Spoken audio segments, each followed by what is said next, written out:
ফুলকো ফুলকো পোয়া পিঠা কার না খেতে ভালো লাগে। হ্যালো এভরিওয়ান, আসসালামু আলাইকুম। সবাই কেমন আছেন? আশা করছি ভালো আছেন। আমার আজকের রেসিপি পোয়া পিঠা। যাদের ফুলকো হয় না, পিঠাটা ফোলে না, আজকের রেসিপি শুধু তাদের জন্য। চলুন রেসিপি শুরু করে দেই। এখানে আমি 1 কাপ পানি নিয়েছি। পানির মধ্যে খেজুরের গুড়টা গুলিয়ে নিব। আপনারা চাইলে চিনি দিয়েও এটা করতে পারেন। আমি এটা খেজুরের গুড় দিয়ে করব পুরোটা। এখন সব কিছু মিশিয়ে ভালোভাবে হাত দিয়ে নেড়ে ছেড়ে গুলিয়ে নিব। দিয়েছি চিমটি পরিমাণ লবণ, এরপর দিয়েছি আটা 1 কাপ এবং চালের গুঁড়ি 2 কাপ। 2 কাপ চালের গুঁড়ির জন্য 1 কাপ আটা হলেই হবে। চালের গুঁড়িটা দেওয়া হয়ে গেলে সব কিছু ভালোভাবে মথে নিতে হবে।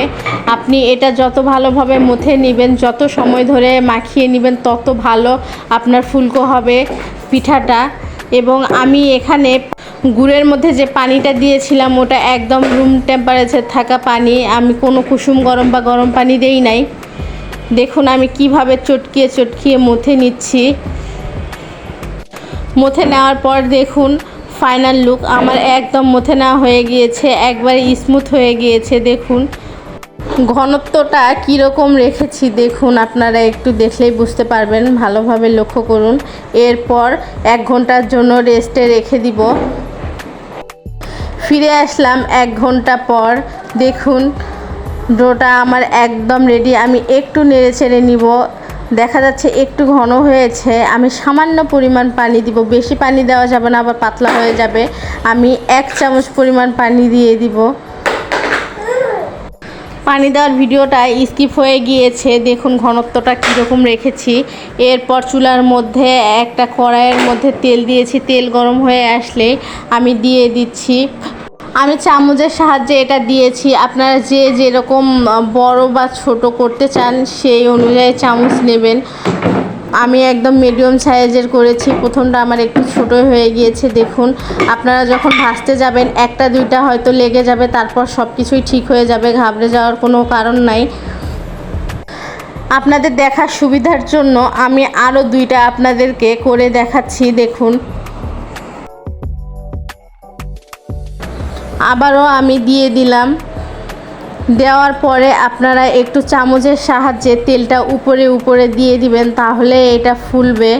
দেখুন আমার কতটা ফুলেছে, দেখে হয়তো বুঝতে পেরেছেন। সবগুলো পিঠাই আমি এইভাবে বানিয়ে নিব। কত সহজে আমি বানিয়ে ফেলতেছি দেখুন। আপনারা যারা এইভাবে একবারও ট্রাই করেননি, আমার ফুল রেসিপি ফলো করে যদি আপনারা এভাবে ট্রাই করেন, অবশ্যই আপনাদের এরকম ফুলকো পিঠা হবে। এইভাবে সবগুলো আমি ভেজে নিব। চলুন আপনাদেরকে পরিবেশন করে দেখাই। দেখুন কত সহজে বানিয়ে ফেললাম ফুলকো ফুলকো পোয়া পিঠা। আপনারা চাইলে খুবই সহজে বানিয়ে নিতে পারেন এই ফুলকো পোয়া পিঠা।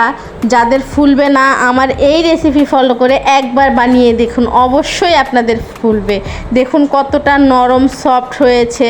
আমি আপনাদেরকে দেখিয়ে দিচ্ছি ভিতরটা কীরকম। অনেক গরম তো এই জন্য হাতে ধরে রাখতে পারতেছি না।